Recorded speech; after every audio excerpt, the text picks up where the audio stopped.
اللہ الرحمن الرحیم وبہ نستعین اما بعد۔ حضرت صدر محترم، اسٹیج پر رونق افروز معزز علماء کرام، مہمانان اعظام، عزیز طلبہ، جامعۃ العلوم دیوبند کا عظیم الشان سالانہ اجلاس ہے، جہاں فارغ ہونے والے طلبہ کو انعامات سے اور اسناد سے نوازا جائے گا۔ اس حسین اور خوبصورت منظر کو ہم اور آپ سب دیکھنے کے منتظر ہیں، اور اس مجمع میں ہم اور آپ اسی لیے حاضر اور جمع ہیں۔ اس موقع پر سب سے پہلے میں مبارکباد پیش کرتا ہوں ان تمام فارغ ہونے والے طلبہ کو جنہوں نے حفظ قرآن کی تکمیل کی ہے، یا جنہوں نے افتاء سے فراغت حاصل کی ہے، یا جنہوں نے قضاء سے فراغت حاصل کی ہے۔ اور اس موقع پر ابھی آپ حضرات نے جامعہ کے بارے میں بڑی تفصیل سے عزیز القدر مولانا مفتی غفران صاحب قاسمی سے سنا کہ اب ادارہ دینی تعلیم کے ساتھ عصری تعلیم کے میدان میں بھی بڑی تیزی کے ساتھ مضبوط اور مستحکم قدم رکھا۔ دعا فرمائے کہ اللہ تعالی شانہ اسے بھرپور کامیاب فرمائے۔ سچی بات یہ ہے کہ مجھے اس وقت بڑی خوشی ہو رہی ہے اور بڑی مسرت حاصل ہو رہی ہے کہ جامعۃ العلوم نے افتاء کے ساتھ ساتھ قضاء کے نظام کا آغاز کیا، اور آج سال کی تکمیل پر ان قاضی بننے والے بچوں کو آج سند سے بھی نوازا جا رہا ہے۔ آپ کو حیرت ہوگی کہ افتاء اور قضاء کے لیے پورے ہندوستان میں صرف امارت شریعہ میں المعہد العالی قائم ہے، جہاں سے افتاء اور قضاء کا نظام جاری و ساری ہے۔ میں بہت مبارکباد پیش کرتا ہوں اس وقت ادارے کے بانی سرپرست روح رواں حضرت اقدس حضرت مولانا مفتی محمد احسان صاحب قاسمی ندوی دامت برکاتہم العالیہ کو، کہ ان کے ذہن افخاذ میں اور ذہن رسا نے اس بات کو محسوس کیا کہ اس ملک کو قاضیوں کی ضرورت ہے۔ انصاف کی جو بدترین صورتحال اس ملک میں ہے، اور فیصلوں کی جو پینڈنگ کا سلسلہ اس ملک کی عدالتوں میں ہے، وہ اگر آپ کو بتایا جائے تو آپ حیران ہوں گے۔ المختصر یہ کہ اگر فاسٹ ٹریک عدالتیں قائم کی جائیں، اس کے باوجود بھی کہیں 200 سے 300 سال کے بعد یہ پینڈنگ والے فیصلے مکمل ہوں گے۔ 2-3 سال نہیں کہہ رہا ہوں، 200-300 سال تک یہ سلسلے جاری رہے، فاسٹ ٹریک عدالت کے ذریعے فیصلے کیے جائیں، جب جا کر یہ مسائل ہیں۔ لیکن ظاہر ہے کہ ہم مسلمان ہیں، ہمیں اسلامی عدالت چاہیے۔ ہمیں چاہیے کہ ہمارے نکاح کے معاملات، ہمارے طلاق کے معاملات، ہمارے خلا کے معاملات، ہمارے ہبہ، وراثت، وصیت، دیگر مسائل اس انداز کے ہوں کہ جسے ہم اسلامی شریعت کی روشنی میں اسے حل کریں۔ اس کے حل کرنے والے ماہرین ہمارے پاس ہونے چاہیے۔ لیکن ایسے افراد کی بڑی شدت سے کمی محسوس کی جا رہی تھی۔ یہ ایک تجدیدی کارنامہ ہے، اور ایک یہ قابل تحسین ہی نہیں بلکہ لائق تقلید عمل ہے جو حضرت مفتی صاحب نے انجام دیا ہے۔ یہ بڑا کارنامہ ہے۔ اللہ تعالیٰ سے دعا ہے کہ اللہ تعالیٰ اس سلسلے کو بھی مزید تیزی کے ساتھ آگے بڑھائے، اور اللہ تعالیٰ اس سلسلے کو قبول فرمائے۔ مجھے ایک بات صرف عرض کرنی ہے، وہ یہ کہ جامعۃ العلوم نے دیوبند کی سرزمین پر جس قلیل مدت میں جس تیز رفتاری کے ساتھ اپنے کاموں کو آگے بڑھایا اور جس نہج پر کاموں کو انہوں نے رخ دیا ہے، اس سے آپ حضرات اس کے مستقبل کی تابناکی کو خود محسوس کر سکتے ہیں کہ اس کا مستقبل کس قدر روشن ہوگا انشاءاللہ۔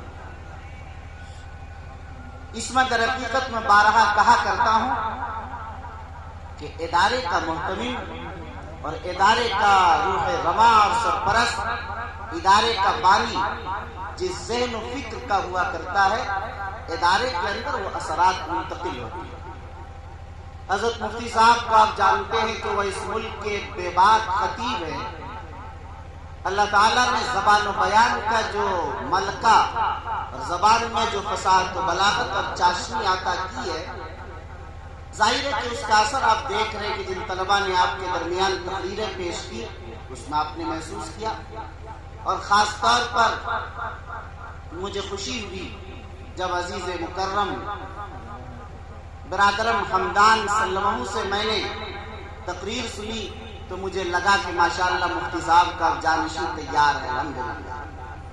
جس بے باکی کے ساتھ انہوں نے اسٹیج پر تقریر کی، ابھی ابتدائی درجات میں پڑھنے والا ایک طالب علم، ظاہر ہے اس سے آپ کو اندازہ ہو سکتا ہے کہ وہ اسی کا نتیجہ ہے۔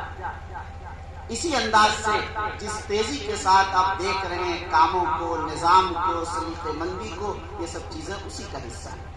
بہرحال مجھے یہ عرض کرنا ہے کہ کوئی لمبی چوڑی تقریر آپ حضرات کے سامنے نہیں، مجھے حکم دیا گیا کہ کوئی نصیحت آپ طلباء سے کر دیں، صرف ایک نصیحت آپ حضرات طلباء کو کرنی ہے۔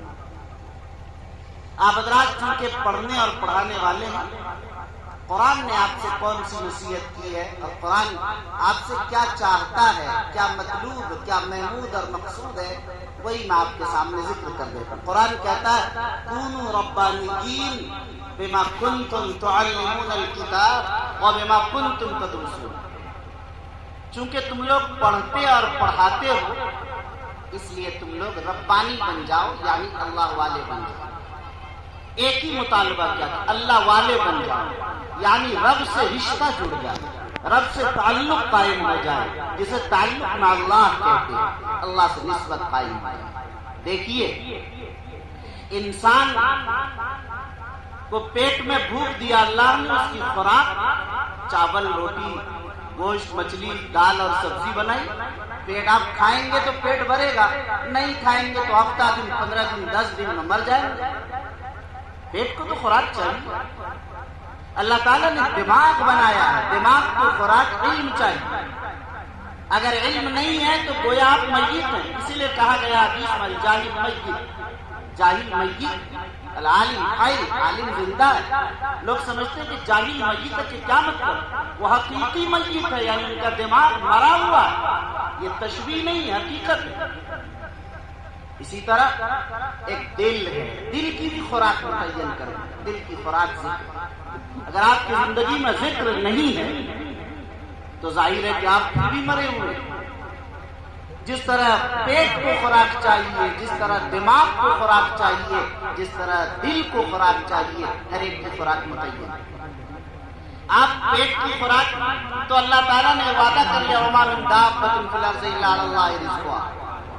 دماغ کی خوراک آپ نے حاصل کر لی علم کے ذریعے سے۔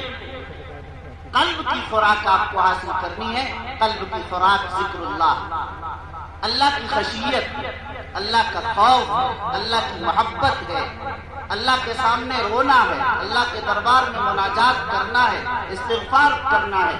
یہ اپنے اساتذہ سے، اپنے مشائخ سے، اپنے مرشد سے نسبت قائم کرنے کے بعد یہ یاد پیدا ہوگی۔ پہلے تو سند بھی نہیں ملتی تھی، جب تک کسی صاحب نسبت بزرگ سے اسے اجازت نہ مل جائے یا کم از کم وہ سفارش نہ کر دے کہ تربیت نہ حاصل کرنا۔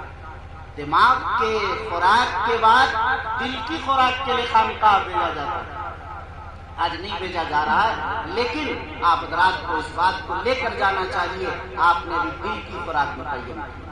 آپ کا علم ایک تالاب کے مانند ہے، تالاب میں جتنا پانی نکالیں گے ختم ہو جائے گا۔ جتنا درس میں مفتی شاہ نواز صاحب نے تقریر پلائی ہے آپ کو، اتنی ہی تقریر آپ کو رہے گی، اس سے آگے کا معاملہ نہیں ہوگا۔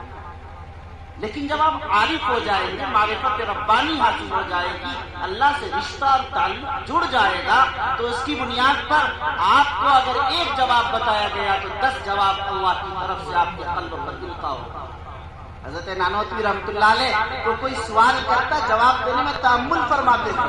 شاگرد نے پوچھا کہ حضرت آپ جواب دینے میں تأمل کیوں فرماتے ہیں؟ کچھ دیر بعد ارشاد فرماتے، حضرت نے فرمایا کہ جب بھی کوئی سائل کوئی سوال کرتا اور پوچھتا ہے تو اللہ کی طرف سے میرے دل پر 100 جوابات اس کے آ جاتے ہیں، میں انتخاب کرتا ہوں کہ اس مخاطب کے لیے کون سا جواب مناسب ہے، جو اقرب الی الفہم ہے، پھر اس جواب کی تعیین میں مجھے وقت لگتا ہے۔ یہ کہاں سے آیا؟ اسی اللہ سے تعلق کی بنیاد پر ہے۔ اس لیے ایک عارف کا جو علم ہوتا ہے وہ اس چشمے کے مانند ہے، اس طرح چشمے سے نکلتا رہتا ہے، نکلتا رہتا ہے، نکلتا رہتا ہے، ختم نہیں ہوتا۔ اس لیے یہی ایک نصیحت میں آپ سے عرض کروں گا کہ آپ حضرات اللہ والوں سے نسبت قائم کیجئے۔ یہ سوال آپ کے ذہنوں میں نہیں پیدا ہونا چاہیے، اللہ والے اب نہیں رہے کہاں جائیں؟ بھائی اللہ والے نہیں رہے، کبھی زمانہ اللہ والے سے خالی نہیں ہوگا۔ طالب صادق چاہیے، آپ طالب صادق بنیے۔ آپ کے زمانے میں جس کو بھی آپ سمجھیں کہ یہ مجھ سے بہتر ہے اور صاحب نسبت ہے، تعلق قائم کر لیجئے۔ خدا کی قسم آپ کی دل کی دنیا بدل جائے گی اور آپ کا قلب روشن اور مجلہ مزکہ ہو جائے گا، ایسا مصفا ہو جائے گا، آئینے کی طرح آپ کو دنیا کے سارے مسائل سمجھ میں آتے چلے جائیں گے۔ آج ہمارا علم خالص ہونے کی بنیاد پر ہمیں وہ خوف خدا اور خشیت ربانی، وہ توکل علی اللہ، وہ مناجات کی لذت، وہ اللہ کے دربار میں گڑگڑانے کا وہ مزہ، راتوں کو اٹھ کر وبالاسحار هم یستغفرون کا مصداق نہ بننے کی بنیادوں پر آج ہم ان چیزوں سے خالی ہیں، ہم اس کی لذت کو محسوس نہیں کر رہے۔ جو امام محمد راتوں کیوں جاگا کرتے تھے، امام احمد بن حنبل کو کیا مزہ مل رہا تھا ان چیزوں میں، ظاہر ہے اس کا موقع نہیں ہے۔ آپ اس چیز کو محسوس کیجئے، اس لذت علم کو اور اس محبت اور معرفت کو حاصل کیجئے۔ اگر آپ حاصل کر لیں گے تو آپ نے جامعۃ العلوم کے نام کو روشن کیا، اپنے اساتذہ پر نے جو آپ پر اعتماد کیا ان کو آپ نے مطمئن کیا، اور ان کے پھل کو آپ نے، ان کے درخت کو ثمر آور کیا ہے۔ اور اگر یہ نہیں ہو سکا تو ظاہر ہے ہمیں محسوس کرنا چاہیے، ہم نے پڑھا تو ہے، علم حاصل تو کیا ہے، لیکن ہم ناکام رہے اپنے مشن میں، مقصد میں۔ اگر تجارت کرنی تھی، زراعت کرنی تھی، دیگر کام کرنے تھے، اتنے 10 سال 15 سال پڑھنے کی ضرورت نہیں ہے، حافظ قرآن بن کے ضروری مسائل جان لیتے، یہ بھی بہت تھا۔ لیکن آپ نے پڑھا، اس مقام تک پہنچے، آپ کا انتخاب ہوا۔ جب آپ اللہ کی طرف سے منتخب ہیں، خدا را اس نسبت کو بڑھائیے، تعلق میں اللہ میں اضافہ کر کے اپنے آپ کو ایک خدمت گزار بافیض عالم کی حیثیت سے پوری دنیا میں متعارف کرائیے۔